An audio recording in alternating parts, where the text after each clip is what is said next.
Mga kapuso, tapos ng undas at ako, Jiggy. Siyempre, alam na natin kung anong kasunod niyan. Alam na natin.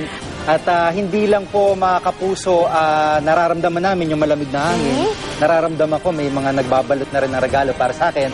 At yung mga kapuso natin, namimili na rin ng Christmas decor. Yan ang tinutukan ni Victoria Tulad. Tuwing magpapasko, isa ang Gilmore Avenue sa Quezon City sa nangungutitap sa dami ng mga itinitindang Christmas decoration. At kahit Nobyembre pa lang, marami na ang abala sa pamimili ng samot-saring palamuti.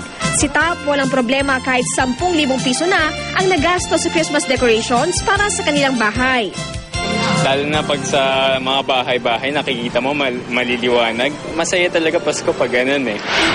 Ang presyo ng mga parol dito, 1,000 to 5,000 pesos depende sa dami ng ilaw.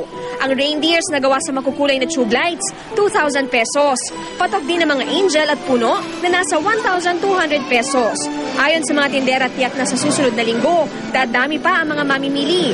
Hindi naman daw sila magtataas ng presyo. Pili na sila na mas maaga kasi pagka maraming namimili, siksikan din. Buhay na rin ang Granada Street sa Green Hills, San Juan City, kung saan mabenta naman ang Capiz Lanterns. Victoria Tulad, nakatutok, 24 oras.